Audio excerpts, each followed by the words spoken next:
सभी गुरुवरों को प्रणाम। स्वागत है आप सभी का गुरुवर क्लासेस में। अपनी चर्चा आगे बढ़ाते हैं। हम चर्चा कर रहे थे SCERT and SCERT science based की क्लास 8 आज है, पार्ट 1 6 to 8 हम पढ़ रहे हैं। ये किसके लिए होने वाली है? ये जो सीरीज है किसके लिए यूज़फुल होने वाली है?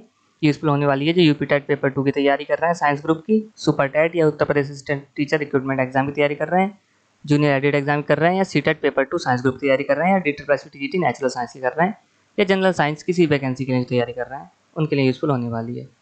बात करते हैं सिलेबस की जिस पर हम फोकस कर रहे हैं। तो ये वो सिलेबस है जिस पर हम फोकस कर रहे हैं, जिसमें हमने यूनिट 1 2 3 4 5 6 7 तक पढ़ लिया था। ठीक है, आज हम पढ़ेंगे भोजन, स्वास्थ्य, स्वच्छता, रोग, फसल उत्पादन एवं नाइट्रोजन चक्र। भोजन, स्वास्थ्य, स्वच्छता एवं रोग ये तो एक साथ हैं, फसल उत्पादन और नाइट्रोजन चक्र ये अलग हैं टॉपिक, तो इनकी हम चर्चा करेंगे। ठीक है, तो हम आगे बढ़ेंगे। जिन्होंने अब तक की जो और वीडियो नहीं देखी हैं वो आई बटन पर क्लिक करके वीडियो देख सकते हैं, पूरी प्लेलिस्ट आ जाएगी। ठीक है, मेरे बारे में है, कुछ अध्यापक के बारे में जान लें अपने। सगुन कुसिक मेरा नाम है, लिखना पसंद है, Delhi university physics honours, diet card से BTC करी थी, यूपी टेट और सी टेट दोनों क्वालिफाइड है, DTT भी क्वालिफाइड है और 69,000 वैकेंसी क्वालिफाइड है। चैप्टर दिस यूनिट कवर्स भोजन, स्वास्थ्य, स्वच्छता एवं रोग, फसल उत्पादन और नाइट्रोजन चक्र। ठीक है, तो ये SCRT क्लास 6 की है। यहाँ से स्टार्ट करते हैं। और ये थोड़ी सी स्पीड थोड़ी इसकी तेज़ हो रही है, मैं ज़रा कर्सर की स्पीड कम कर लेता हूँ, 1 मिनट। बाकी आप लोग बताइए, बता तो दीजिए, दिया कीजिए। देखो मैं ये तो आपकी रिक्वेस्ट पढ़ ही लेता हूँ कि सर ऐसा करो, जल्दी बनाओ। वो बात तो आपकी ठीक है, पर जो मेन बात है वो ये थी कि समझ में भी आ रहा है नहीं, ये हमारी अप्रोच कैसी है। ठीक है, ये आप बता दिया कीजिए तो ज़्यादा बढ़िया लगेगा। ठीक है, हाँ अब ठीक हो गया है। तो हम आज बता देना कैसा समझ में आ रहा है, नहीं आ रहा है, या मतलब बोर्ड वाला ही तरीका बढ़िया था, किताब वाले में मज़ा नहीं आ रहा। ठीक है, तो हम भोजन की बात करेंगे। जो इंपॉर्टेंट बात होगी वही हम पढ़ते जाएंगे। वे सभी पदार्थ जिन्हें हम ग्रहण करके हमारे शरीर को ऊर्जा मिलती है उसे भोजन कहते हैं। तो भोजन किसे कहते हैं? वे सभी पदार्थ जिन्हें ग्रहण करके हमारे शरीर को ऊर्जा मिलती है उसे भोजन कहते हैं। ठीक है, वे सभी पदार्थ जो खाने योग्य हैं उन्हें भोज्य पदार्थ कहते हैं। शरीर के पोषण के लिए हम जिन भोज्य पदार्थों को ग्रहण करते हैं उसे भोजन कहते हैं। भोजन की 2 डेफिनेशन हो गई। कुछ ऐसे तत्व हैं जो शरीर को शक्ति प्रदान करते हैं तथा शरीर की वृद्धि एवं विकास के लिए आवश्यक होते हैं। इन तत्वों को पोषक तत्व कहते हैं। पोषक तत्व किन्हें कहते हैं? कुछ ऐसे तत्व होते हैं जो शरीर को शक्ति प्रदान करते हैं तथा शरीर की वृद्धि एवं विकास के लिए आवश्यक होते हैं। ठीक है, भोजन के क्या कार्य होते हैं? शरीर के तापमान को बनाए रखना, ये भोजन का काम होता है। शरीर को ऊर्जा एवं शक्ति प्रदान करना, मांसपेशियों को सक्रिय रखना, शरीर की विभिन्न रोगों से रक्षा करना। ठीक है, ये काम होता है। भोजन के स्रोत आपको पता ही है। ठीक है, आगे बात करते हैं। कुछ पौधे ऐसे हैं जिनकी जड़ों को हम भोजन के रूप में ग्रहण करते हैं, जैसे मूली, गाजर। कुछ पौधे ऐसे हैं जिनके तनों को भोजन के रूप में ग्रहण किया जाता है, जैसे आलू, लहसुन, प्याज। अब ये पकड़ने वाली बात यह है कि आलू, लहसुन और प्याज, लहसुन और प्याज ये तीनों चीज़ें तना हैं। बात समझ रहे हैं हमारी? आलू एक तना है, लहसुन और प्याज भी एक तना है। कुछ पौधे ऐसे हैं जिनकी पत्तियों को भोजन के रूप में ग्रहण किया जाता है, जैसे धनिया और पालक। ठीक है, और गोभी, बैगन, इसके अतिरिक्त लौकी, भिंडी, टमाटर आदि फल हैं। गोभी एक फल है, बैगन एक फल है, लौकी एक फल है, भिंडी एक फल है, टमाटर एक फल है। मटर और बीन्स ये बीज हैं। काजू, किशमिश, बादाम, अखरोट, पिस्ता, चिरौंजी ये सभी सूखे मेवे कहे जाते हैं। ठीक है, ये तो आपको पता ही है। चित्र में पहचानना है कौन सा क्या है, ये बच्चों के खेल हैं, आपके मतलब का नहीं है। मधुमक्खियाँ फूलों से मकरंद इकट्ठा करती हैं, यानी मीठा रस इकट्ठा करती हैं और इसे अपने छत्ते में सुरक्षित रखती हैं।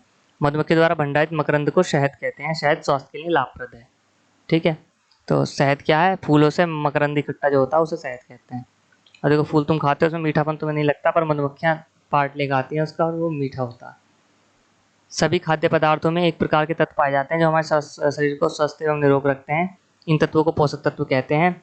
दूसरे शब्दों में वे तत्व या अवयव जो हमारे शरीर की वृद्धि, विकास में स्वस्थ रहने के लिए आवश्यक है, पोषक तत्व कहलाते हैं। भोजन में पाए जाने वाले विभिन्न प्रकार के पोषक तत्व द्वारा शारीरिक आवश्यकताओं की पूर्ति करना ही पोषण है। ठीक है, अब देखो महत्वपूर्ण पोषक तत्व क्या है। एक तो कार्बोहाइड्रेट, एक प्रोटीन, एक वसा, एक विटामिन एवं खनिज लवण। ये 4 विभिन्न प्रकार के मुख्य रूप से पोषक तत्व होते हैं। अब इन पर विशेष रूप से पढ़ेंगे। ठीक है, कार्बोहाइड्रेट क्या है? कार्बोहाइड्रेट कार्बनिक पदार्थ हैं। यह शरीर में ऊर्जा उत्पन्न करने का प्रमुख स्रोत है। शरीर को कार्बोहाइड्रेट 2 प्रकार से प्राप्त होता है, पहला मंड अथवा स्टार्च के रूप में और दूसरा चीनी अथवा ग्लूकोज के रूप में। ज्वार, मक्का, बाजरा, मोटे अनाज और चावल आलू, केला, अमरूद, गन्ना, चुकंदर, खजूर, शक्कर, चीनी आदि कार्बोहाइड्रेट्स के स्रोत हैं। ये स्वाद में मीठे होते हैं कार्बोहाइड्रेट, ठीक है। इसकी अधिकता से अजीर्ण, मधुमेह रोग हो जाता है। इसकी कमी से वजन में कमी, शरीर में दुर्बलता आ जाती है, ठीक है। तो कार्बोहाइड्रेट एक लिमिटेड मात्रा में आपको खाने चाहिए। सबसे बढ़िया तो ये रहता है कि हर चीज़ बैलेंस्ड में खाओ, फिर भी अगर आपको ज़्यादा खाने की मन है तो प्रोटीन ज़्यादा खाओ, कार्बोहाइड्रेट कम खाओ, ठीक है। प्रोटीन की बात करते हैं। प्रोटीन एक जटिल कार्बनिक पदार्थ है। चना, मटर, मूंग, मसूर, उड़द, सोयाबीन इत्यादि प्रोटीन के प्रमुख स्रोत हैं। गेहूं, मक्का या मोटे अनाजों में भी कुछ प्रतिशत प्रोटीन उपस्थित होते हैं। प्रोटीन त्वचा, रक्त, मांसपेशियों और हड्डियों के विकास के लिए आवश्यक होते हैं। ये शरीर के घावों को भरने के साथ साथ रोग प्रतिरोधक क्षमता को बढ़ाता है, ठीक है। रोग प्रतिरोधक क्षमता किसे कहते हैं? शरीर को विभिन्न रोगों, कीटाणुओं और जीवाणुओं से दूर रखने की जो क्षमता होती है। वसा, वसा को शक्तिदायक ईंधन भी कहा जाता है। वनस्पति तेल, मूंगफली, सरसों, सोयाबीन, नारियल आदि के तेल वसा के पादप स्रोत हैं, ठीक है। अंडे, मांस, मछली, दुग्ध उत्पाद वसा के जंतु स्रोत हैं। अच्छा, कुछ और जानते हैं। पोषक तत्वों से प्राप्त ऊर्जा को कैलोरी में मापा जाता है। एक स्वस्थ व्यक्ति के लिए प्रतिदिन 60 से 70 ग्राम वसा का प्रयोग करना आवश्यक है। एक स्वस्थ व्यक्ति के लिए प्रतिदिन 50 से 70 ग्राम प्रोटीन का उपयोग आवश्यक है। 1 ग्राम प्रोटीन में 4 कैलोरी ऊर्जा होती है, 1 ग्राम वसा में 9 कैलोरी ऊर्जा आती है। तो ये आपको याद रखना है, कभी आपको डाइट बनानी हुई तो ये चीज़ें इस्तेमाल हो सकती हैं। पहले एक बात तो बहुत महत्वपूर्ण ये है कि देखो 50 से 70 ग्राम प्रोटीन आप, मुझे नहीं लगता लेते होगे डेली, क्योंकि मैं ही नहीं ले पाता। हाँ, पर आप तो ले सकते हो, मेरा आपसे क्या संबंध है। मतलब आप अपना देखो, कभी ना करके देखना ये काम कि दूध में कितना प्रोटीन होता है, ये गूगल करना, मिल्क न्यूट्रिशन फैक्ट्स इस तरीके से डाल के, या न्यूट्रिशन वैल्यू, और उसमें प्रोटीन जोड़ लेना कि 200 ग्राम पीते हो तो कितना प्रोटीन हो गया, ऐसे जोड़ कर देखना। 50-70 ग्राम प्रोटीन भी खाते नहीं हो गए आप। तो संतुलित आहार लेना भाई, प्रोटीन ज़्यादा इंटेक करना शुरू करो। विटामिन से एवं खनिज लवण हमारे शरीर की विभिन्न रोगों से सुरक्षा करते हैं। विटामिन जटिल कार्बनिक यौगिक होते हैं, विटामिन भी जटिल कार्बनिक यौगिक होते हैं। यद्यपि भोजन में इनकी अल्प मात्रा ही पर्याप्त होती है, परंतु इनकी कमी से शरीर रोगग्रस्त हो जाता है। वसा में घुलनशील विटामिन ए, डी, ई के, और जल में घुलनशील विटामिन बी और सी, ठीक है। अब ये जो तालिका है इसे आपको याद करना है। आप चाहें तो स्क्रीनशॉट भी ले सकते हैं। विटामिन ए कहाँ से मिलता है? अंडे से, मक्खन से, घी से, मछली के तेल से, हरी सब्जियों से, गाजर से। कमी से उत्पन्न हो जाता है रतौंधी, लक्षण होते हैं रात में ठीक से दिखाई न देना। विटामिन बी अनाज के छिलके में मिलता है, इसलिए छिलका खाना चाहिए। अंडा, मछली, दूध, पनीर आदि में मिलता है। कमी से बेरी-बेरी रोग हो जाता है, जिससे होंठ और मुंह का फट जाना, हाथ पैर में दर्द, त्वचा का फट जाना आदि शामिल है। विटामिन सी नींबू, आंवला, मौसमी संतरा आदि से मिलता है। स्कर्वी रोग हो जाता है कमी से, मसूड़ों में सूजन, दांत में खून आना, ये लक्षण होते हैं। विटामिन डी मक्खन, दूध, मछली का तेल, सूर्य का प्रकाश आदि से विटामिन डी मिलता है, जिसकी कमी से रिकेट से सूखा रोग हो जाता है, हड्डियां कमजोर व टेढ़ी होने लगती हैं। विटामिन ई अंडे, गेहूं, हरी पत्तियां आदि से मिलता है। पैरालिसिस या जनन क्षमता में कमी हो जाती है। पक्षाघात, शरीर के अंगों को काम न करना विटामिन ई की कमी से होता है। विटामिन के सोयाबीन, हरी सब पत्तियां और अंडे में मिलता है, रुधिर स्राव को नियंत्रित करता है। इसकी कमी से चक्कर आने लगते हैं, सीने में दर्द होता है, दिल की धड़कन तेज हो जाती है, ठीक है। विटामिन के से खनिज लवण किसे कहते हैं? देखो, खनिज लवण कहते हैं जो ये चलो इसकी डेफिनेशन पढ़ लो। शरीर को क्रियाशीलता को बनाए रखने के लिए अल्प मात्रा में सही किंतु अनिवार्य रूप से खनिज लवणों का भोजन में होना आवश्यक है। खनिज लवण कहते हैं जो जमीन से प्राप्त होते हैं, लवण जो उपयोगी होते हैं हमारे लिए, ठीक है। जैसे मतलब ये होंगे सारे तत्वी, ठीक है। जैसा भी पढ़ोगे तो पता चल जाएगा। जैसे फ्लोरीन एफ, ये मिलता है पीने वाले जल में, चाय, समुद्री भोजन में। अब आप ये बात नोटिस करने वाली है, पीने वाले जल में फ्लोरीन होता है। अगर आप आर ओ का पानी पी रहे हैं तो उसमें हो सकता है फ्लोरीन ना हो, ठीक है। ये सारे ऐसी जो ये खनिज लवण है ये कम कर देता है। इसलिए आर ओ का पानी तभी पीना चाहिए जब आपका मतलब घर का पानी, आर ओ तभी लगवाना चाहिए जब घर का पानी ज़्यादा अशुद्ध हो, 300 से ज़्यादा हो, ठीक है। खैर, इस पर कभी और चर्चा करेंगे। तो फ्लोरीन की उपयोगिता क्या है? दांतों का इनामल निर्माण, दांतों का इनामल का क्षरण हो जाता है फ्लोरीन ना हो तो। के यानी पोटेशियम मांस, दूध, अनाज, फल एवं सब्जियों में पाया जाता है। इसका उपयोग है जल का संतुलन बनाए रखना। इसकी कमी से डिहाइड्रेशन हो जाता है, पानी की कमी हो जाती है। एफी आयरन मांस, अंडा, फलियां, अनाज, हरी सब्जियों में मिलता है। रक्त में हीमोग्लोबिन बनाने में सहायक होता है। कमी से एनीमिया हो जाता है, ये रक्ताल्पता। सी ए कैल्शियम दूध, पनीर, हरी सब्जियां, फलियां, अनाज में मिलता है। हड्डियों और दांतों का निर्माण करता है। हड्डियों और दांतें कमजोर हो जाती हैं अगर इसमें कैल्शियम कमी हो जाती है। फॉस्फोरस ये मिलता है दूध, मांस, अनाज में। हड्डियों और दांतों का निर्माण करता है। हड्डियों और दांतें कमजोर हो जाती हैं ना हो तो। आयोडीन समुद्री भोजन में मिलता है। आयोडीन नमक में मिलता है। थायरोक्सिन हार्मोन का निर्माण के लिए उपयोगी होता है। इसकी कमी से घेंगा रोग हो जाता है। एक चीज़ आपको ये ध्यान करने वाली ये है कि देखो, हम मैं ना साइंस का आदमी हूँ, मुझे साइंस पर भरोसा है ज़्यादा। हुआ क्या, आयोडीन की कमी होने लगी लोगों में, तो लोगों ने एक युक्ति निकाली कि नमक में आयोडीन मिला दो। हर आदमी तो समुद्री भोजन करता नहीं है, तो नमक में आयोडीन मिलने लगा। ऐसे ही आजकल ना इन जो खनिज लवण है इनकी कमी हो रही है, मतलब सामान्य जनता में जैसे आयरन की कमी हो रही है। तो पता क्या क्या चल रही है, कोशिश ये चल रही है, मतलब हो भी रहा है इस पर प्रयोग और काम भी कर रही है, कि चावल ऐसे बनाए जा रहे हैं, चावल, क्योंकि चावल तो हर आदमी खाता है, उसमें ये सब खनिज लवण उपस्थित हो जाए। इस तरीके से उसका जीनोम सीक्वेंसिंग करी जा रही है, मतलब इस तरीके से उसके जीन्स चेंज करे जा रहे हैं। ठीक है, बात करते हैं रेशे की। रेशे भी ज़रूरी होते हैं, रेशे भी ज़रूरी होते हैं, जो तुम खाते हो ना वो सब इकट्ठा करके निकाल देते हैं सुबह को, इसलिए रेशे ज़रूरी होते हैं। रेशे अर्थात रफेज दरअसल फाइबर युक्त पदार्थ होते हैं जो सामान्यतः चोकर युक्त आटा, गेहूँ, मक्का, ज्वार, बाजरा, दाल, दलिया, ताजे फल एवं सब्जियों में पाए जाते हैं। रेशे शरीर को कोई पोषक तत्व प्रदान नहीं करते, परंतु इनकी भूमिका अपशिष्ट पदार्थ मल को शरीर से बाहर निकालने की होती है। तो जिसे फ्रेश होने में दिक्कत होती है बेटा सुबह को, वो रेशेदार सब्जियां ज़्यादा खाएं। इसकी कमी से आहारनाल में भोजन आवश्यकता से अधिक समय तक रुका जाता है तथा कब्ज आदि अनेक प्रकार के रोगों को जन्म देता है। होता क्या है कि नए नए बंदे हैं सब, तो हम ये नहीं खाएंगे, हम वो नहीं खाएंगे, पहले ये क्या है, बीन्स मैं तो नहीं खा रहा और भुज्जी नहीं खा रहे, तो उससे पेट साफ नहीं हो पाता, इसलिए कब्ज की शिकायत आजकल ज़्यादा हो रही है।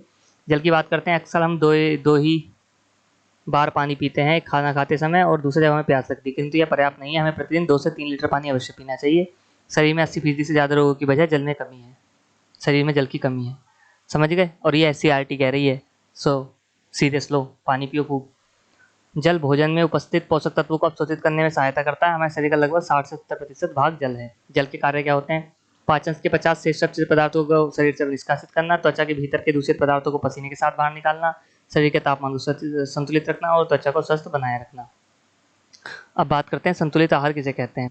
सामान्यतः पूरे दिन में जो कुछ भी हम खाते हैं उसे आहार कहते हैं। जिस आहार में सभी पोषक तत्व उचित मात्रा में उपस्थित हो उसे संतुलित आहार कहते हैं। आवश्यक संतुलित आहार लंबे समय तक न मिलना ही कुपोषण है। कुपोषण किसे कहते हैं, जब आपको पोषण सही से नहीं मिल पा रहा। कुपोषण के लक्षण क्या है, शरीर की वृद्धि रुक जाती है, मांसपेशियां ढीली हो जाती हैं, सिकुड़ जाती हैं, झुर्रियां युक्त पीले रंग की त्वचा हो जाती है, जल्दी थक जाते हो, चिड़चिड़ापन और घबराहट होना, कमजोरी और शरीर का वजन कम होना, हाथ पैर पतले व पेट फूल जाना अथवा शरीर में सूजन आना। शरीर में सूजन आना भी कुपोषण का लक्षण है। तालिका की बात करते हैं, मेरेम्स रोग क्या होता है, जिसमें प्रोटीन व कैलोरी दोनों की कमी हो जाती है, खाते पीते ठीक से नहीं है तो मेरेम्स रोग हो जाता है। इससे कमजोर शरीर हो जाता है, चेहरा दुबला हो जाता है, आंखें धंस जाती हैं और झुर्रीदार त्वचा हो जाती है। इसका बचाव है संतुलित भोजन। क्वासी और कोर क्वासी और कोर प्रोटीन कमी से होता है, जिसमें शरीर में सूजन आ जाती है, हाथ पैर दुर्बल हो जाते हैं, बाल भूरे पतले हो जाते हैं। प्रोटीन युक्त भोज्य पदार्थ सम्मिलित करना चाहिए। देखो बेटा, protein is very important in your diet and I think India में तो लोग प्रोटीन बहुत ही कम खाते हैं। हमारी डाइट ही ऐसी है क्योंकि हम ना वेज लोग हैं, मतलब मैक्सिमम। कुछ नॉन वेज भी हैं तो वो इतना डेली तो खाते नहीं हैं, तो इसलिए प्रोटीन की सीरियस कमी रहती है। एनीमिया रोग, इसका कारण होता है आयरन की कमी, नाखून का सफ़ेद पड़ जाना, पैरों में सूजन आ जाना, भूख कम लगना। आयुक्त तो भोजन लेना चाहिए एनीमिया, ठीक है। कुपोषण के प्रभाव क्या होते हैं तो आपको पता ही है, काम कार्य क्षमता प्रभावित हो जाएगी वगैरह वगैरह। स्वास्थ्य किसे कहते हैं, देखो स्वास्थ्य में एक निगेटिव वर्ड है। स्वास्थ्य का मतलब होता है कोई भी रोग ना होना, ना होना ही निगेटिव है, ठीक है। पर डेफिनेशन ऐसी दी जाती है, स्वास्थ्य शरीर की वह स्थिति है जब शरीर के सभी अंग सामान्य रूप से काम कर रहे होते हैं तथा बाहरी वातावरण एवं शरीर के बीच पूर्ण संतुलन बना रहता है। शरीर का निरोग होना ही अच्छा स्वास्थ्य नहीं है। शारीरिक, मानसिक एवं सामाजिक रूप से पूर्णतः सामान्य दिशा को भी स्वास्थ्य कह सकते हैं। अतः स्वास्थ्य व्यवस्था जिसके अंतर्गत शारीरिक, मानसिक और सामाजिक कार्य समुचित क्षमता के साथ क्षमता द्वारा उचित प्रकार से किया जा सके, ठीक है। क्या खाएं, क्या होता है स्वस्थ रहने के लिए, गर्मियों के मौसम में गन्ने का रस, शरबत का सेवन करें, इससे हमारे शरीर को ऊर्जा और शक्ति मिलती है। गुड़, लैया, चना, सत्तू का सेवन करें, पौष्टिक व सुपाच्य होता है। पराठा, रोटी का सेवन करें, शरीर को ऊर्जा मिलती है। अंकुरित चने का सेवन करें, अनाज का, पौष्टिक एवं सुपाच्य है। मौसमी फल अवश्य खाएं, रेशे प्राप्त होते हैं, पाचन सही रहता है और शरीर की रोगों से सुरक्षा होती है। गर्मियों में दूध, मट्ठा, लस्सी, छाछ आदि का सेवन करें, त्वचा स्वस्थ रहती है, शारीरिक मानसिक विकास होता है। पर्याप्त मात्रा में संतुलित भोजन करें, समस्त पोषक तत्व प्राप्त होने से शरीर स्वस्थ रहता है। पानी खूब पिएं, मैंने ही बोल दिया, इसमें लिखा हुआ नहीं है। घर में बने नाश्ते का प्रयोग करें, ठीक है, पौष्टिक और सुपाच्य होता है। बाहर के खाने से बचें। कोल्ड ड्रिंक का सेवन कम से कम करें क्योंकि अधिक सेवन स्वास्थ्य के लिए हानिकारक है। कैलोरी बढ़ती है, हमारा वजन तेजी से बढ़ता है, मोटापा हो जाता है। बाजार के बनी पकौड़े, समोसे आदि ना खाएं, क्यों, क्योंकि स्वच्छता एवं सफाई कोई गारंटी नहीं रहती और मक्खी जो बैठती है उससे हम बीमार हो सकते हैं। नूडल्स एवं अन्य फास्ट फूड का प्रयोग कम करें क्योंकि इसमें शरीर को पोषक तत्व नहीं प्राप्त होते जो शरीर की वृद्धि के लिए सहायक हैं। ब्रेड, बन व मैदे से बने भोजन का सीमित प्रयोग करें। क्यों? क्योंकि इससे अतिरिक्त वजन बढ़ जाता है, विभिन्न प्रकार के रोगों की संभावना बढ़ जाती है। मौसमी फल सब्जियों का प्रयोग करें। चाय कॉफ़ी सीमित मात्रा में सेवन करें क्योंकि नशीले पदार्थ होते हैं इसमें जो लत लगा देते हैं और ज़्यादा सही नहीं है। आवश्यकता से कम या अधिक भोजन न करें। अत्यधिक या कम भोजन हमारे शरीर में कुपोषण पैदा कर देता है, अत्यधिक भोजन भी। सड़क पर ठेलों पर बिकने वाले खाद्य पदार्थ तथा पानी पदार्थ से चाउमीन, बर्फ से ये नहीं चलेगा। पानी पदार्थ से खाने को मना कर रहे हो। बाजार की वस्तुओं में धूल, गंदगी, कीटाणु नहीं कर। हाँ तो हम घर बनावे पानी पदार्थ से भी। यार कैसी बात कर रहे हैं। ठीक है तुम देख लियो, मतलब कोई अच्छा सा ठेला हो तो खा लियो। प्रत्येक वर्ष 7 अप्रैल को विश्व स्वास्थ्य दिवस मनाया जाता है। ये बात आपको याद रखनी है, 7 अप्रैल को विश्व स्वास्थ्य दिवस मनाया जाता है। ठीक है, हमने क्या सीखा? इसमें कुछ इंपॉर्टेंट नहीं है। ठीक है, लेट्स स्किप इट। दाल में पोषक तत्व होता है प्रोटीन, विटामिन ए की कमी से होता है रतौंधी, सी की कमी से होता है स्कर्बी, बी की कमी से बेरी। ठीक है, चलो ये तो लगे हुए हैं, कोई इतना ज़्यादा इंपॉर्टेंट नहीं था, मतलब तुम्हें याद था ये सब। एनसीईआरटी 6 क्लास पर चलते हैं। एनसीईआरटी 6 क्लास, भोजन कहाँ से आता है? हम कच्चा चावल लेते हैं, उसे पानी में उबालते हैं। इसे तैयार करने में हम 2 पदार्थों का या संघटकों की आवश्यकता होती है। ठीक है, संघटक किसे कहते हैं? मतलब पदार्थ बनाने के लिए जिन 2 चीज़ों की जरूरत हुई, जिन 2 या विभिन्न चीज़ों की जरूरत हुई। ठीक है, इडली कैसे बनती है? चावल से बनती है, उड़द की दाल से, नमक से और जल से। स्रोत पादप है। चिकन करी चिकन से बनती है जो जंतु से मिलता है। मसाला, तेल, घी पौधे जंतु से मिलता है, जल की जरूरत है। खीर, दूध, चावल, चीनी जंतु और पौधे से मिलते हैं। ठीक है, भोजन के रूप में पौधे के भाग एवं जंतु उत्पाद। सीताफल के फूलों को चावल की पिट्ठी में डुबोकर व तलकर पकौड़े बनाकर खाया है, इसका प्रयत्न कीजिए। किसे कैसे? सीताफल के फूलों को चावल की पिट्ठी में डुबोकर तलकर चावल की पिट्ठी बनाओ, उसमें सीताफल के फूल लो, काशी फल के, तो मतलब अच्छा लगता होगा खाने में। तो कुछ ज़्यादा इंपॉर्टेंट है, लग नहीं रहा। ठीक है, बैगन का भरता कैसे बनता है? छोड़ो। संघटक मैंने शब्द समझा ही दिया, किन किन पदार्थों से मिलकर बना है वो पदार्थ, या किसी कुकिंग करने में किन किन पदार्थों की आवश्यकता होती है। खाद्य मतलब खाने योग्य है। मकरंद, मकरंद तुम्हें बताया था, फलों जो इससे पहले आया था, इसमें भी आया हुआ कहीं। मकरंद होता है जो फूल से प्राप्त होता है, मीठी चीज़। अंकुरित बीज पता ही है, शाकाहारी, मांसाहारी, सर्वाहारी पता ही है। ठीक है, नथिंग वेरी इंपॉर्टेंट। भोजन के घटक, नथिंग वेरी इंपॉर्टेंट। शरीर को ये तो हमने बता दिया। मुख्य पोषक तत्व कार्बोहाइड्रेट, प्रोटीन, वसा, विटामिन, खनिज लवण। आयोडीन का तनु विलयन बनाने के लिए जल में आधी भरी पटकने में कुछ बूंदे टिंचर आयोडीन को मिला दीजिए, तो आयोडीन का तनु विलयन बन जाएगा। ठीक है, अच्छा इसमें एक कार्बोहाइड्रेट कई प्रकार के होते हैं। हमारे भोजन में पाए जाने वाले मुख्य कार्बोहाइड्रेट मंड और शर्करा के रूप में होते हैं। इसकी बात भी कर ली थी। मंड के लिए परीक्षण, मंड कैसे दिखाएंगे कि इसमें मंड है या शर्करा है। मंड के लिए परीक्षण क्या है? परीक्षण के लिए खाद्य पदार्थ या कच्ची सामग्री की अल्प मात्रा लीजिए, इसमें तनु आयोडीन विलयन की 2-3 बूंदे डालिए। खाद्य पदार्थ के रंग में होने वाले परिवर्तन को देखिए, क्या यह नीला या काला हो गया है, या नीला या काला रंग मंड की उपस्थिति को दर्शाता है। आयोडीन अगर डालोगे तो नीला या काला हो जाएगा, तो तभी होगा जब मंड होगा उसमें। ठीक है, प्रोटीन के लिए परीक्षण, ऐसी प्रोटीन का परीक्षण होता है। ठीक है, 2 बूंद कॉपर सल्फेट का विलयन और 10 बूंद कास्टिक सोडा का विलयन लीजिए, मिला दीजिए, उसके बाद करके लगा के देखिए, जो परख नली है उसमें रंग चेंज हो जाएगा, बैगनी रंग हो जाएगा। बैगनी रंग खाद्य पदार्थ में प्रोटीन की उपस्थिति को दर्शाता है।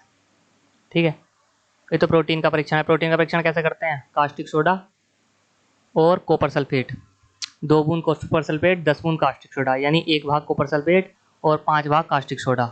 इस विलयन का प्रयोग होता है प्रोटीन परीक्षण में। ठीक है, मंड परीक्षण में, कार्बोहाइड्रेट परीक्षण में क्या किस चीज़ का प्रयोग होता है? आयोडीन, आयोडीन के घोल का प्रयोग होता है। ठीक है, वो नीला या काला हो जाता है, इसमें ये कैसा हो जाता है? बैगनी हो जाता है।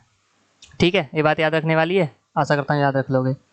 अब वसा की उपस्थिति कैसा करते हैं चेक? नहीं बताई इन्होंने। तेल निकलेगा तो वसा है, ये नहीं चलेगा। कार्बोहाइड्रेट युक्त भोजन को ऊर्जा देने वाला भोजन भी कहते हैं। ठीक है, वो तो पता ही है, ऊर्जा का मुख्य स्रोत है। कार्बोहाइड्रेट के कुछ स्रोत, ये चीज़ अच्छी है, इसे याद कर लो। बाजरा, चावल, गेहूँ, शकरकंदी, आलू, गन्ना, पपीता, तरबूज, आम, मक्का। ठीक है, मक्का प्रोटीन का भी है, 9% होता है इसमें। हाँ ठीक है, और ये जो स्रोत हैं ये वसा के स्रोत हैं।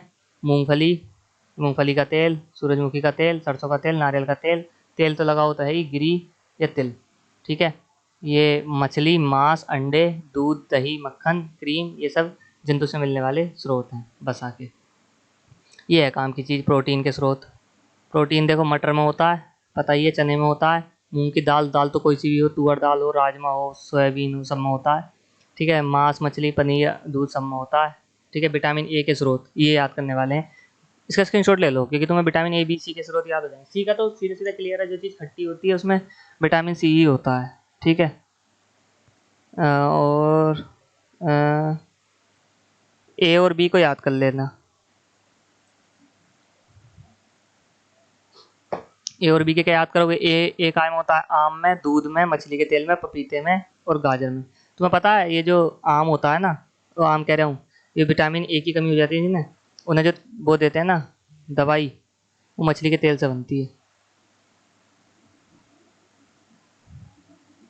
एक तो ये बात हो गई। दूसरी, विटामिन बी के स्रोत यकृत, गेहूं और चावल। ठीक है, विटामिन सी के स्रोत तुम बता दिया, खट्टा जो पदार्थ होगा, नींबू, आंवला, अमरूद। ठीक है, तो याद कर लेंगे, ए का याद कर लेंगे, गाजर हो गया, पपीता हो गया, आम हो गया, आम का मौसम चल भी रहा। विटामिन बी गेहूं, चावल और यकृत। ठीक है, विटामिन डी, डी के स्रोत अंडे, मछली, दूध और मक्खन। प्रोटीन की आवश्यकता शरीर की वृद्धि तथा स्वस्थ रहने के लिए होती है। प्रोटीन युक्त भोजन को प्राय शरीर वर्धक भोजन कहते हैं। ठीक है, विटामिन रोगों से हमारी शरीर की रक्षा करते हैं। विटामिन हमारी आंख, अस्थियां, दांत और मसूड़ों को स्वस्थ रखने में भी सहायता करते हैं। विटामिन ए हमारी त्वचा तथा आंखों को स्वस्थ रखता है। विटामिन सी बहुत से रोगों से लड़ने में हमारी मदद करता है। विटामिन डी हमें अस्थियों और दांत के लिए कैल्शियम का उपयोग करने में हमारे शरीर की सहायता करता है। ठीक है, चावल में कार्बोहाइड्रेट की मात्रा दूसरे पोषकों से अधिक होती है। साधारण हम कह सकते हैं कि चावल कार्बोहाइड्रेट समृद्ध भोजन है। मतलब चावल में मुख्य रूप से कार्बोहाइड्रेट होता है, और पता है बहुत सुपाच्य भी होता है, एकदम से पच जाता है। ठीक है, अगली बात पढ़ते हैं। इन पोषकों के अलावा हमारे शरीर को आहारी रेशों और जल की भी आवश्यकता होती है। आहारी रेशे रुक्षांश के नाम से जाने जाते हैं। रुक्षांश किसे कहते हैं? आहारी रेशों को, मतलब जिन रेशों को हम खा सकते हैं। हमारे खाने में रुक्षांशों की पूर्ति मुख्यतः पादप पदार्थ उत्पादों से होती है। रुक्षांशों के मुख्य स्रोत साबुत खाद्यान्न, दाल, आलू, ताजे फल और सब्जियां हैं। रुक्षांश हमारे शरीर को कोई पोषक तत्व प्रदान नहीं करते, फिर भी हमें ये तो पता ही है। तो बस तुम्हें ये बात याद रखो, रुक्षांश किसे कहते हैं? रुक्षांश मतलब रेशे।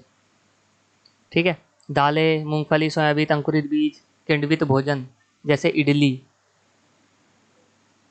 ठीक है, आटे का मिश्रण, मिस्सी रोटी, थेपला, अनाज व दालों से बना, केला, पालक, सत्तू, गुड़ उपलब्ध सब्जियां, सभी प्रकार के अन्य भोजन कई पोषक तत्व उपलब्ध कराते हैं। इसलिए कोई व्यक्ति अल्प व्याय में भी संतुलित आहार कर सकता है। कोई जरूरी नहीं है कि बहुत चिकन ही खाना जरूरी है। संतुलित आहार पैसे सस्ते पैसों में भी हो जाएगा। ठीक है, छिलका उतार कर, अच्छा एक बात और बता दूं तुम्हें मैं, जैसे प्रोटीन की तुम्हें कमी लगी रही होगी या तुम कैलकुलेट करोगे तो नहीं भी करोगे तब भी हम बता रहे हैं ना, कम दे रहे हो तुम प्रोटीन, तो आप इसे कैसे पूरा करेंगे? देखो, सोयाबीन की जो बरी होती है उसमें 50% प्रोटीन होता है, बट 40 ग्राम से ज़्यादा मत खाना दिन में। छिलका उतार कर यदि फलों, सब्जियों और फलों को धोया जाता है तो यह संभव है कि उनके कुछ विटामिन नष्ट हो जाएं। सब्जियों और फलों की त्वचा में कई महत्वपूर्ण विटामिन और खनिज लवण होते हैं। चावल और दालों को बार बार धोने से उसमें उपस्थित विटामिन और कुछ खनिज लवण अलग हो जाते हैं, इसलिए दाल को बार बार नहीं धोना चाहिए। ठीक है, मतलब ज़्यादा मत धो, थोड़ा बहुत धो लो, कभी सारा ही धुल दो। ठीक है, अभावजन्य रोग किसे कहते हैं? मतलब जब कोई प्रोटीन की कमी हो जाती है तो, या विटामिन ए की कमी हो जाती है तो। ठीक है, ये मैंने पढ़ा दिए थे, इसमें कुछ भी स्पेशल नहीं है, ये मैं ऑलरेडी पढ़ा चुका हूँ आपको। ठीक है, एससीईआरटी में। स्वास्थ्य एवं स्वच्छता, चैप्टर 10 एससीईआरटी क्लास 6। चलो, इसमें क्या है? स्वच्छता के दो रूप हैं, व्यक्तिगत स्वच्छता मतलब अपने शरीर का ध्यान रखना, और सार्वजनिक या सामाजिक स्वच्छता, चारों ओर का ध्यान रखना। ठीक है, इसमें कुछ स्पेशल नहीं है। आसपास के वातावरण की पूर्ण सफाई सामाजिक स्वच्छता है। ठीक है, इसमें एक चीज़ पढ़ने वाली है, वो ये है हम दैनिक उपयोग में निकली अनुपयोगी वस्तुओं को इधर उधर फेंक देते हैं। इधर उधर फेंकी हुई वस्तुएं धीरे धीरे कचरे का रूप ले लेती हैं। शाक सब्जियां, फलों का कचरा, जीवों का मलमूत्र आदि सब सलकर गड़ते रहते हैं, इन्हें गीला कचरा कहते हैं। साग सब्जियों के छिलके, सड़ी गली सब्जियां, खराब फल, फलों के छिलके, फलों का रस निकालने वाले शेष गुदा आदि गीले कचरे के उदाहरण हैं। पॉलीथीन, प्लास्टिक की बनी वस्तुएं, रबड़ की बनी वस्तुएं, टायर, टूटे खिलौने, बिस्कुट, नमकीन आदि सामग्रियों के फाइबर के डिब्बे, पैकेट आदि आसानी से नष्ट नहीं होते, इन्हें सूखा कचरा कहते हैं। ठीक है, अब ये चीज़ पढ़ो ध्यान से।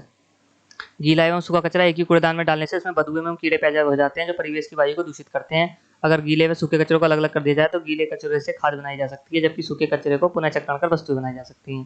क्लीन सिटी ग्रीन सिटी परियोजना के अंतर्गत नगर पालिका ने लोगों को गीला सूखा कचरा अलग अलग कूड़ेदान में इकट्ठा करने का सुझाव दिया। साथ ही इस बात पर भी जोर दिया कि प्रत्येक नागरिक सूखे कचरे को नीले डिब्बे में और गीले कचरे को हरे रंग के डब्बे में डाले। ठीक है, सूखा मतलब नीला। ठीक है, ये मैं दोबारा से कर दे रहा हूँ। सीखा और गीला कचरा तो तुम्हें पता चल गया। ठीक है, सूखे कचरे को नीले में और गीले को हरे में। ठीक है, सूखे को नीले में और गीले को हरे में, गीले को हरे में और सूखे को नीले में। ठीक है, सूखा तब पड़ता है, देखो सूखा तब होता है जब कतई नीला आसमान साफ दिख रहा हो, नहीं तो गीला होता है। और जब गीला होता है यानी बारिश पड़ रही होती है तो हरियाली रहती है। ठीक है, अब तुम्हें कभी कन्फ्यूजन नहीं होगा। कंपोस्ट घर और विद्यालय से निकले गए कूड़े या कचरे का उपयोग हम कंपोस्ट पिट बनाकर कर सकते हैं। कैसे बनाएंगे कंपोस्ट पिट? गड्ढे में सबसे नीचे कुछ महीन कंकड़ बिछा दें, उसके बाद विद्यालय से निकला कचरा इसमें डालकर ढक दें। इसे नम रखने के लिए सप्ताह में 1 या 2 बार गड्ढे में पानी डालें। 3-4 माह में कचरे से खाद बन जाएगी। इसका उपयोग विद्यालय के बगीचों में किया जा सकता है। ठीक है, अब ये चीज़ पढ़ लो। एनाफ्लीज नामक मादा मच्छर के काटने से मलेरिया रोग हो जाता है। मलेरिया रोग किससे होता है? कौन वाहक होता है इसका? एनाफ्लीज नामक मच्छर। इससे पीड़ित रोगियों को ठंड के साथ तेज बुखार आता है। ठंड के साथ तेज बुखार आवे समझ लो मलेरिया हो गया। एडिज इजिप्टी मच्छर के काटने से डेंगू एवं चिकनगुनिया होता है। कौन सा? एडिज इजिप्टी। डेंगू के रोगी को तेज बुखार, सिर दर्द होता है, साथ ही शरीर पर लाल रंग के चकत्ते भी पड़ जाते हैं। चिकनगुनिया से पीड़ित व्यक्ति को बुखार के साथ साथ जोड़ों में तेज दर्द होता है। देखो, अगर तेज बुखार है, ठीक है, तो तुम्हें मलेरिया हो सकता है, डेंगू हो सकता है, चिकनगुनिया हो सकता है। पर अगर तेज बुखार के साथ ठंड लगी है तो हुआ है मलेरिया। तेज बुखार के साथ सिर दर्द हुआ है तो हुआ है डेंगू। और तेज बुखार के साथ साथ जोड़ों में दर्द हुआ है तो हुआ है चिकनगुनिया। हा हा, समझ गए? अब देखो क्या हुआ है। अगर तेज बुखार के साथ सिर दर्द हो रहा है, ठीक है, तो डेंगू भी हो सकता है। पर उल्टी हो रही है, चिड़चिड़ापन हो रहा है, मुंह से झाग निकल रहा है, तो समझ लो उसे हो गया जापानी मस्तिष्क ज्वर विषाणु द्वारा तथा एक्यूट इंफिलाइसिस सिंड्रोम। ये इन दोनों द्वारा होता है। इसे कहते हैं जापानी मस्तिष्क ज्वर या एक्यूट इंसेफ्लाइटिस सिंड्रोम। ये जीवाणु, विषाणु और कवक द्वारा होते हैं।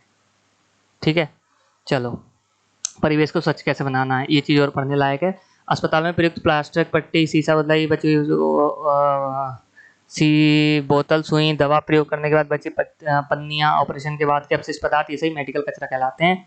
इनका निस्तारण अन्य कचरों के साथ नहीं करना चाहिए क्योंकि ये अत्यधिक संक्रमित होता है। रसायन को कचरे के ढेर में फेंक दिया जाता है।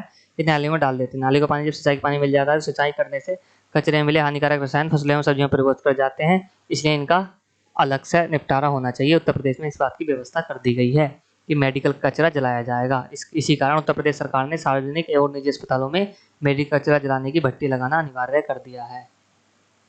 ठीक है, और क्या है? खुले में शौच करने से क्या होता है? खुले में शौच करने से मनुष्य को कृमि संबंधी रोग हो जाते हैं, खास तौर पर बच्चों के स्वास्थ्य पर ज़्यादा प्रभाव पड़ता है। कृमि मतलब पेट में कीड़े हो जाते हैं। बरसात के मौसम में बाहर शौच करने से संक्रमण का खतरा और भी बढ़ जाता है। खुले मैदान में पड़े मलमूत्र वर्षा के जल के साथ बहकर नदी नाला तलाशय जल आदि में घुस जाते हैं, जिससे संक्रमण और बढ़ सकता है। ठीक है, इसलिए खुले में शौच नहीं करना चाहिए। अब ये बात आपने सीख ली। अब एक चीज़ और देखो, उत्तर प्रदेश सरकार ने प्रधानमंत्री सरकारी योजना के अंतर्गत उत्तर प्रदेश शौचालय निर्माण योजना 2017-18 की शुरुआत की। इसका मुख्य उद्देश्य पूरे उत्तर प्रदेश को खुले में शौच से मुक्त करना है। स्वच्छ भारत के निर्माण के लिए भारत सरकार द्वारा समय समय पर केंद्रीय ग्रामीण स्वच्छता कार्यक्रम CRCP, पूर्ण स्वच्छता अभियान TSC, स्वच्छ भारत अभियान जैसे जागरूकता अभियान चलाए जाते हैं। ठीक है, कौन कौन से अभियान स्वच्छता से संबंधित है? पूर्ण स्वच्छता अभियान या TSC, केंद्रीय ग्रामीण स्वच्छता अभियान CRSP और स्वच्छ भारत अभियान। ठीक है, और शौचालय के लिए उत्तर प्रदेश शौचालय निर्माण योजना चली हुई थी। 19 नवंबर को विश्व शौचालय दिवस मनाया जाता है। वाह बेटे वाह, बहुत अच्छे। 8 अप्रैल को क्या था? स्वच्छता स्वास्थ्य दिवस था ना। ओ बेटे, कहाँ गए यार? बहुत आ गए हम। 8 अप्रैल को स्वच्छता दिवस तो था यार।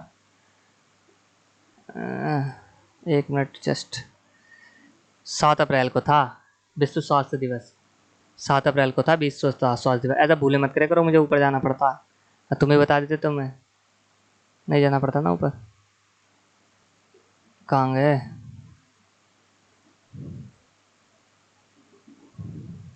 चलो, ये तो हो गया था। ठीक है, माफ़ी चाहेंगे, आपको इतना लंबा वेट कराना पड़ा, बट ये ज़रूरी था क्योंकि 7 अप्रैल को विश्व स्वास्थ्य दिवस होता है, ये आपको याद रखना है। और 19 नवंबर को विश्व शौचालय दिवस मनाया जाता है। ठीक है, 19 नवंबर को विश्व शौचालय दिवस और 7 अप्रैल को विश्व स्वास्थ्य दिवस लिख दे रहे हो यहाँ पे, विश्व स्वास्थ्य दिवस 7 अप्रैल। ठीक है, चलो आगे बढ़ते हैं। भोजन, स्वास्थ्य एवं रोग, क्लास 7 में। ठीक है, गर्मियों में तापमान अधिक होने के कारण वातावरण में उपस्थित हानिकारक जीवाणु अत्यधिक तेजी से पनपने लगते हैं, जिससे न केवल भोज्य पदार्थों की पौष्टिकता को कम करते हैं अपितु उन्हें विषाक्त बनाते हैं। ठीक है, इसलिए काफ़ी देर तक कटे रखे हुए फलों का स्वाद, गंध, रूप बदल जाते हैं और खराब हो जाते हैं। डिब्बाबंद भोज्य पदार्थ भी एक समय के बाद खराब हो जाते हैं। प्रतिदिन ताज़ा खाना स्वास्थ्यवर्धक होता है। भोज्य पदार्थों को लंबे समय तक ताज़ा और सुरक्षित रखने के लिए आजकल अनेक विधियाँ प्रचलित हैं। ये विधियाँ परिरक्षण कहलाती हैं। परिरक्षण मतलब संभाल कर रखना। ठीक है, भोजन का खराब होना तो मैंने बता ही दिया, कैसे कैसे खराब हो सकते हैं भोजन। ठीक है, 4 प्रकार हैं जिस प्रकार से खराब हो सकते हैं। कवक खराब कर सकता है। बहुत दिनों तक रखी हुई पाव रोटी में सफ़ेद सफ़ेद रुई जैसी संरचना देखी होगी आपने। ठीक है, दरअसल ये कवक है। कवक को सामान्य बोलचाल की भाषा में फफूंद कहा जाता है। ये नम स्थान पर रखी रोटी, डबल रोटी, अचार, फल, सब्जी, चमड़ा आदि पर सफ़ेद जालों जैसी संरचना बना लेते हैं। कुछ जबक कवक जैसे राइजोपस, म्यूकर, एस्परजिलियस आदि खाद्य पदार्थों को नष्ट कर देते हैं। ठीक, कौन कौन से? राइजोपस, म्यूकर, एस्परजिलियस, ये खाद्य पदार्थ में मिलने वाले कवक हैं। राइजोपस, म्यूकर और एस्परजिलियस। ठीक है, जीवाणु सर्वव्यापी हैं।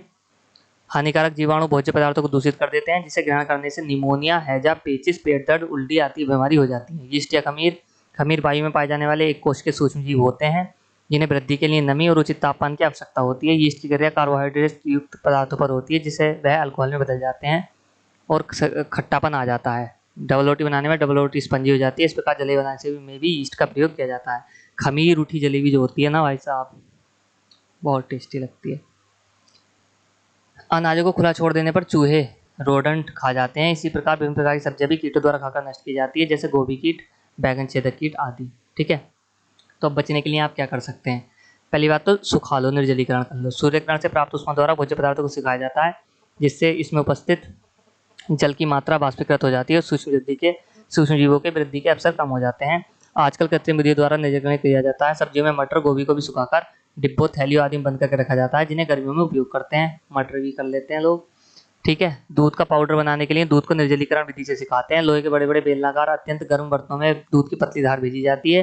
ताप के कारण दूध में उपस्थित पानी बाष्पीकृत हो जाता है। दूध सूखकर पाउडर के रूप में परिवर्तित हो जाता है। उबालने की क्रिया में अधिक तापमान के कारण कुछ हानिकारक जीवाणु नष्ट हो जाते हैं। इसलिए घरों में दूध को उपयोग के पूर्व उबाला जाता है। पीने के पानी को भी जीवाणु रहित बनाने के लिए उबाला जाता है। ठीक है, हिमीभूत करना है, फ्रीजिंग। जीवाणु से बचाने के लिए भोज्य पदार्थ 18 डिग्री सेंटीग्रेड या इससे नीचे के तापमान पर रखकर सुरक्षित रखे जाते हैं। प्रशीतन मतलब ठंडा करना। रेफ्रिजरेटर में भोजन को 60 डिग्री से 10 डिग्री तापमान पर रखा जाता है। कम तापमान सूक्ष्म जीवों की वृद्धि को रोक देता है, जिससे भोज्य पदार्थों में उपस्थित पोषक तत्व खराब नहीं होते। प्रशीतन किसे कहते हैं? प्रशीतन कहते हैं 7 से 10 डिग्री पर रखना। ठीक है, हिमोभीत या फ्रीजिंग किसे कहते हैं? 18 डिग्री या नीचे के तापमान पर रखना। ठीक है, समझ गए बात? नहीं समझे? 2 वर्ड हैं, हिमीभूत करना या फ्रीजिंग या प्रशीतन। शीतन मतलब बिल्कुल शीत कर देना। ठीक है, 7 से 10 डिग्री। हिमीभूत करना, नाम में तो हिमालय वैसे, पर 18 डिग्री से नीचे के सारे टेम्परेचर हिमीभूत के होते हैं। हिमीकरण से सुखाना, कस्टर्ड पाउडर, सूप और कॉफ़ी इस विधि से संरक्षित किए जाते हैं। हिमीकरण में सुखा लेते हैं। रासायनिक एवं अन्य पदार्थों का उपयोग। कुछ रासायनिक पदार्थ भी सूक्ष्म जीवों को उत्पन्न होने से रोकते हैं, जैसे sodium metabisulphite, potassium metabisulphite, sodium benzoate, सिरका। ठीक है, इनका उपयोग करते हैं। इसका अतिरिक्त नमक, शक्कर, खाद्य तेल आदि का उपयोग भी भोज्य पदार्थों के संरक्षण में किया जाता है, जैसे अचार, मुरब्बा, जैम, जेली, टमाटर सॉस आदि बनाने में किया जाता है। ठीक है, नमक व शक्कर का प्रयोग सूक्ष्म जीवों की कोशिकाओं से जल का निष्कासन कर देता है, जिससे सूक्ष्म जीवों की वृद्धि रुक जाती है। मतलब जब नमक डालते हैं ना, तो जो सूक्ष्म जीव होते हैं ना, उसमें से ही जल निकाल लेता है वो। कच्चे आम, आंवला, नींबू, गोभी, गाजर आदि का अचार बनाने के लिए नमक, तेल, सिरके और तेल का प्रयोग किया जाता है। ये तीनों भी सूक्ष्म जीवों की वृद्धि को रोकने में सहायता करते हैं, नमक, सिरका और तेल। ठीक है, डिब्बाबंदी या कैनिंग। अनेक भोज्य पदार्थ जैसे मटर, अनानास आदि प्राकृतिक रूप से इस विधि से वायुरुद्ध शब्द डिब्बों में बंद कर सुरक्षित किए जाते हैं, जैसे मटर के दानों को। ठीक है, तो पाश्चुरीकरण एक और तरीका भोज्य पदार्थ सुरक्षित रखने का। पाश्चुरीकरण में क्या करते हैं, दूध को पहले आधा घंटे 63 डिग्री सेंटीग्रेड पर या 15 सेकंड के लिए 72 डिग्री सेंटीग्रेड पर गर्म करते हैं। इसके बाद तुरंत 10 डिग्री तक ठंडा करके जीवाणु रहित पैकेट में बंद कर ठंडे स्थान में भंडारण कर देते हैं। उसे कहते हैं पाश्चुरीकरण। ठीक है, सबसे पहले गर्म करो, आधा घंटा गर्म करो 67 डिग्री सेंटीग्रेड पर, या एग्जैक्ट 15 सेकंड गर्म करो। लुई पाश्चर ने पता लगाई थी, बता तुम्हें, जो पाश्चुरीकरण विधि। जो तुम्हें पाश्चुराइज्ड मिल्क मिलता है ना, वो पन्नियों में पैक, शहर वालों जो पन्नियों में पैक जो दूध होता है ना, वो पाश्चराइज्ड होता है। उसे आप ऐसे ही कंज्यूम कर सकते हैं बिना उबाले भी, क्योंकि वो पहले जीवाणु रहित होता है। तो पहले कैसे बनाते हैं उसे, पहले 15 सेकंड के लिए 72 डिग्री पर गर्म करते हैं, फिर तुरंत 10 डिग्री पर ठंडा कर देते हैं।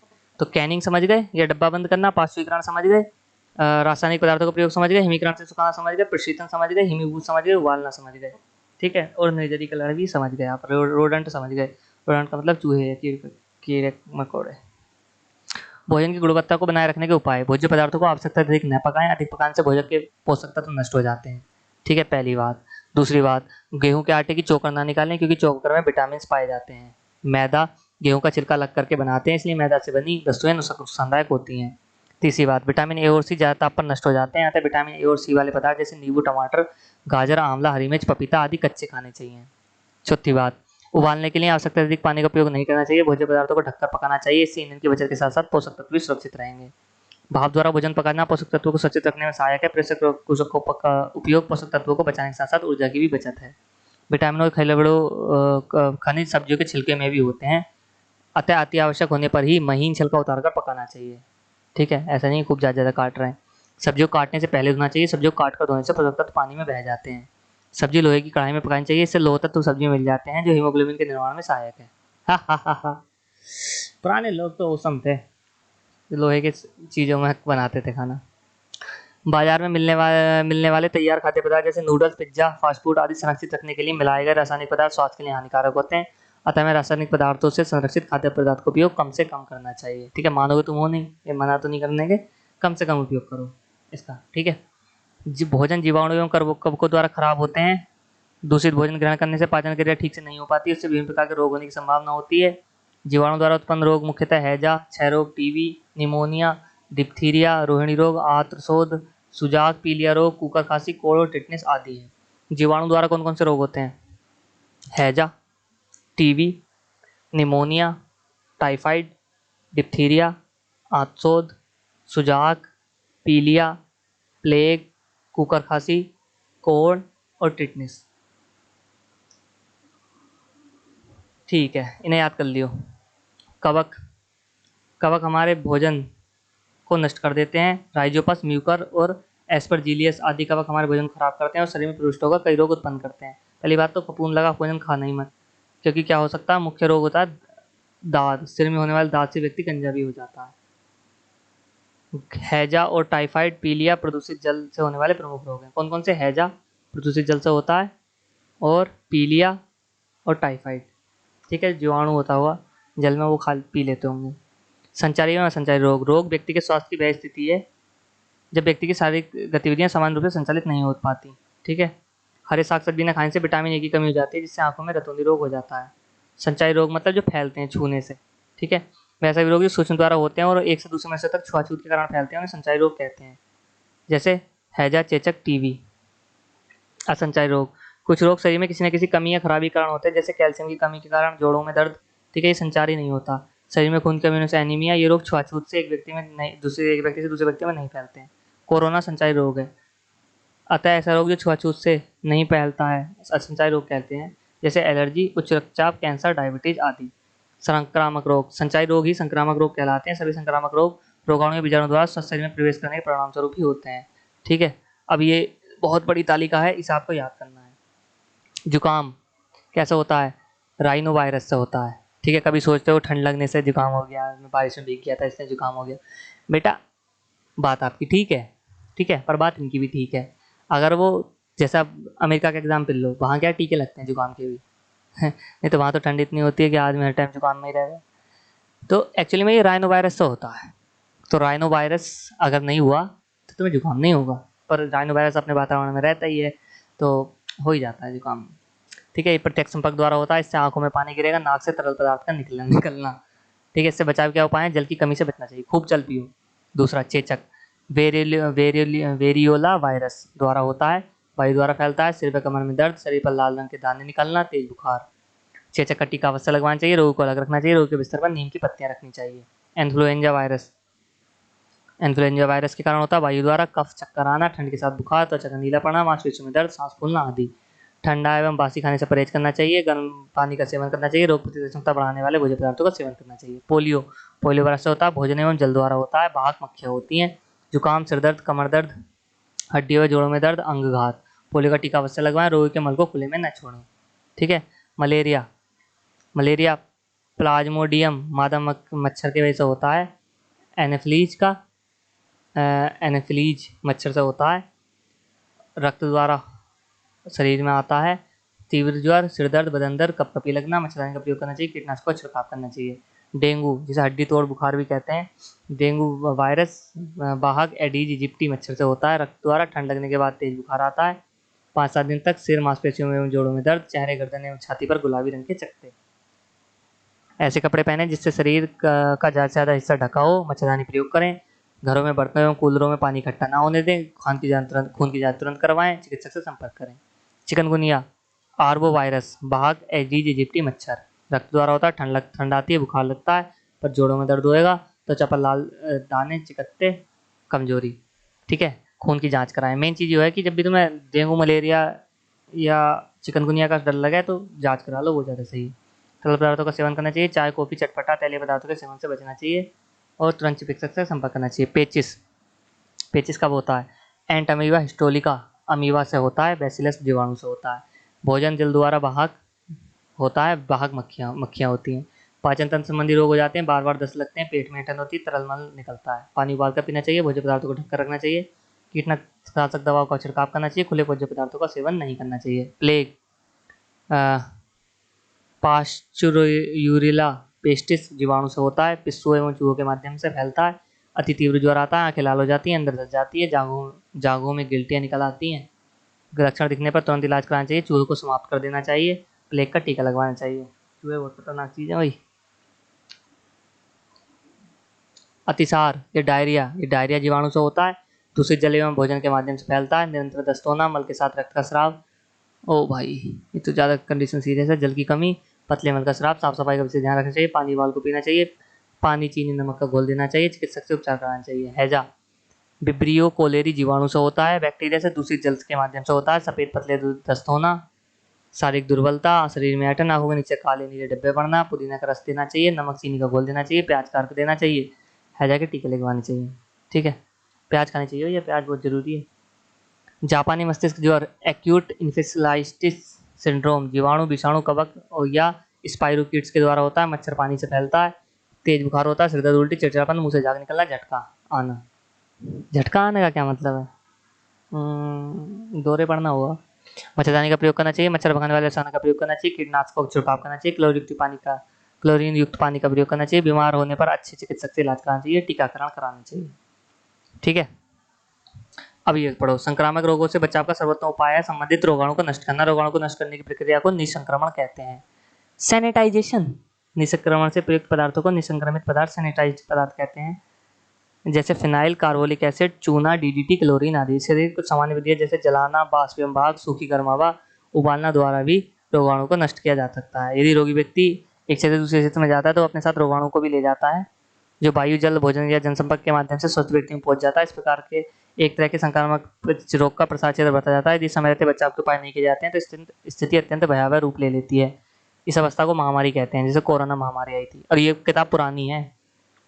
प्लेग सबसे पुरानी महामारी में से एक है। इस महामारी में भारत में लाखों लोग मारे गए थे। भारत में 2009-10 में H1N1 इन्फ्लुएंजा का सबसे बुरा प्रकोप आया था, जब बीमारी से 2700 से ज़्यादा लोग मारे गए थे और करीब 50,000 लोग प्रभावित हुए थे। स्वाइन फ्लू के नाम से जाने जाने वाला H1N1 इन्फ्लुएंजा एक बेहद संक्रामक रोग है जो बहुत तेजी से फैलता है। सन 2009 में विश्व संगठन ने इसे महामारी घोषित कर दिया था। ठीक है। और यही काम हो रहा है कोरोना के साथ। चलो, जो ये बातें याद रखने वाली वो ये हैं। पहली बात तो ये सब याद कर लेना, अगर स्क्रीनशॉट नहीं लिया हो तो पीछे जाकर स्क्रीनशॉट ले लेना। चेचक, पोलियो विषाणु जनित रोग हैं। हैजा, पेचिस, प्लेग जीवाणु जनित रोग हैं। हैजा, टीबी, चेचक संचारी रोग हैं। उच्च रक्तचाप, कैंसर, डायबिटीज असंचारी रोग हैं। राइजोपस है एक कवक है। निम्नलिखित में से संचारी रोग कौन सा है? हैजा। विषाणु जनित रोग है चेचक, नहीं पेचिश। ओ एक मिनट, चेचक ही तो है, चेचक, हाँ चेचक ही है। ठीक है। प्लेग फैलता है, प्लेग लिख दिया है इसमें। काय से फैलता है प्लेग? जीवाणु जनित रोग है, जीवाणु से फैलता है। ठीक है। प्लेग बैसिलस, जीवाणु से, बैसिलस से ही फैलता। प्लेग बैसिलस से फैलता है ना, बैसिलस से ही। पास्चुरेला पेस्टिस जीवाणु से, पास्चुरेला पेस्टिस जीवाणु से। हाँ इनमें से कोई नहीं। ठीक है, चलो आगे बढ़ते हैं। ये तो नहीं करते हैं हम, मृदा, मृदा पढ़ते हैं। अब देखो ये तो हमारा कवर हुआ, क्या कवर हुआ? ये भी तो हमारा भोजन एवं स्वास्थ्य कवर हुआ। ठीक है। चूंकि अब वीडियो बहुत हो गई है, 45 मिनट की हो गई है, तो जो नाइट्रोजन चक्र और फसल चक्र है ना, इसे मैं अगली वीडियो में बना दूंगा। ठीक है, ज़्यादा लंबी भी आप एक साथ नहीं पढ़ पाएंगे, तो इससे अगली वीडियो में मैं उसे बना दूंगा। एक मिनट, चल जा भाई, बिन पूछे में तो अगर वीडियो पसंद आई हो तो चैनल को सब्सक्राइब तो करिएगा ही, साथ में वीडियो को लाइक कर देना और कमेंट कर देना, समझ में थोड़ा बहुत आ जाता है नहीं आ जाता है तुम्हें। हंसते रहिए, मुस्कुराते रहिए और देखते रहिए गुरुकुल क्लासेस। बहुत बहुत धन्यवाद।